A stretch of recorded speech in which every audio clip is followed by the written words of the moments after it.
Yeah, Coach, I guess in your eyes, how much of this is difference in 3-point, points from three versus how much some guys maybe learned how hard you really have to go every possession from a get-go? Yeah, I thought even early, to be quite honest with you, just we were battling just offensively. We couldn't. They did a really good job early defensively. We couldn't get loose. We couldn't get a lot of space. And we were competing defensively. We just when you're not scoring, it makes it really challenging. You're down, I think it was 16-0, 16-2 against a team like that.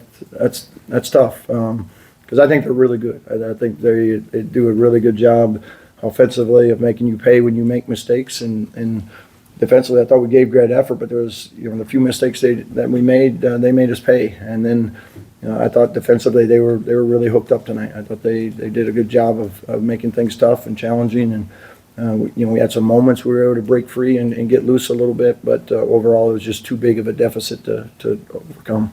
After that first 6 minutes, do you see things you look at and go, okay, these are things that we can carry forward or not?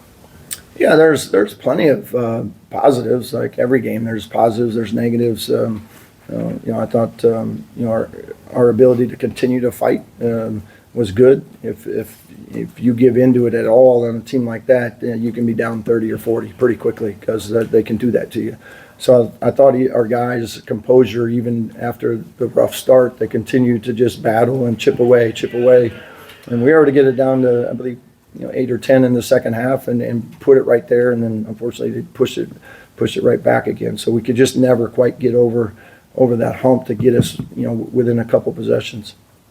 Zach and Al. I guess kind of to follow on that, Darren, it seemed like Minnesota had some success with this too, just really overplaying the 3-point line and kind of not giving you space there. How do you, as you talk about how do you shake free of that? How do you make a team back off like that, and kind of what wasn't working on that maybe in these last couple games in terms of making a team back off defending the perimeter the way they did?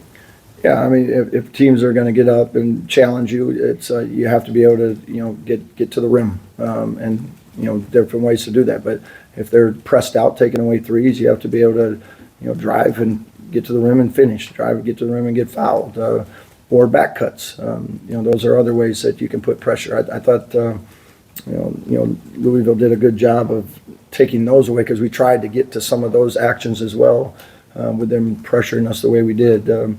Second half we opened the floor up a little more, got a little more dribble penetration, got to the rim a little bit, got to the free throw line more, just by playing in space. Those are some different ways that you try to beat it.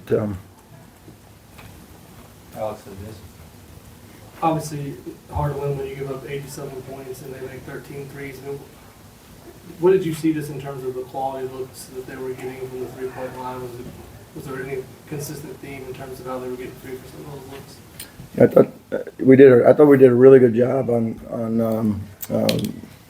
Brown, especially. Conwell, at moments we did a really good job. They're two really good players, and then you have McNeely, and he's the one that hurt us the most. Not that the other guys didn't, but McNeely's the one we lost a few times. He's the one we made the most mistakes on, and as a guy like that, that's like he's elite. When he's got space, he's going to make them. So. And that's what I talked to the team about. Like, we did a lot of really good stuff. Those 3, 4, 5 mistakes that we made on McNeely, he made them. And that's something we just got to learn from. Continue to just prioritize, like, why every possession, every guy on the roster, no matter what they're running, hey, here's A, here's B, here's C. Like, those guys, they all played their roles really well tonight. And I thought he hit some really big ones. At times that just when we were starting to climb back into it, he was the guy that pushed it back up. Isn't it Daniel? Yeah, with the fouls, I mean, Tate only played 21 minutes. Here, Darren, if you were good. Sorry. Tate Conway only played, I think it was 21 minutes, only 8 in the first half, foul trouble, obviously. But how much does that change the complexion of the game when you guys kind of have continual kind of foul trouble, guys having to be careful, even if they don't come off the floor, just playing through it? Yeah, I think for Tatum, I don't know if he ever got into the flow of the game. You got a couple fouls, had to come sit. We had to try to protect him the whole first half, and never really got into a good flow. And he is the one guy that we talked about with that pressure that has the ability to with his speed to be able to get downhill, get to the rim, get to the free throw line, make plays for others. So that was unfortunate that, he picked up those two quick early fouls. Daniel and Seth. How do you feel like you guys handled responding after that loss on Wednesday? And were there any kind of signs or tells that maybe you guys weren't in a great headspace at all? No, I thought our approach today was great. I thought we competed really hard. We did. Were we perfect? No. But I got told the team before the game is like every night you line up, like you just leave it out there and give, everything you got for that 40 minutes as an individual and as a team. There'll be nights that may not even be good enough. And I'm not saying there wasn't plenty of other things we could have gotten better at and corrected tonight, but we competed. Like our guys played their tails off. They left it out there. I was proud of them from that standpoint. Was there things that we could have done better? Yeah, absolutely. But I liked the way we approached the game. I liked our mindset. I liked our toughness, physicality. I thought, that's what we need to do every night. Seth and Zach. Tucker, what do you guys need to do to avoid the sort of slow start you guys had tonight? Is it just a mentality thing? Is it kind of the way you guys approach the beginning of the game? I guess, what do you guys need to change there?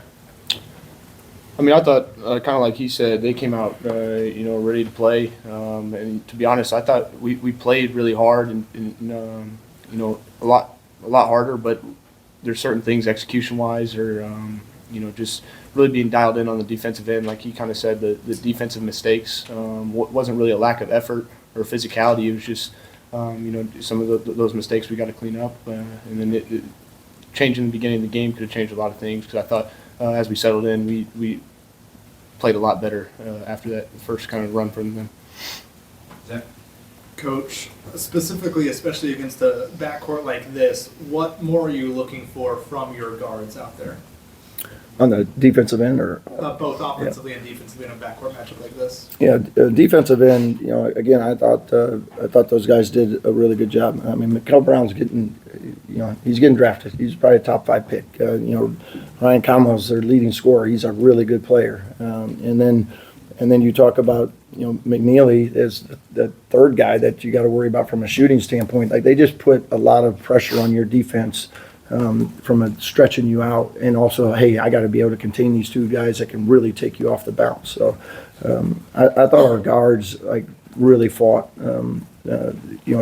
Especially doing a good job. And I know Conwell got some free throws there late and stuff, but overall they did a really good job. We just lost McNeely a few times, and then I even thought, you're picking and choosing something. Their two bigs hit a couple of threes in the first half, just things that are, you're probably living with, but they made them. So that's those was part of that stretch of getting us down and behind. Of those things are hard to overcome against really good teams.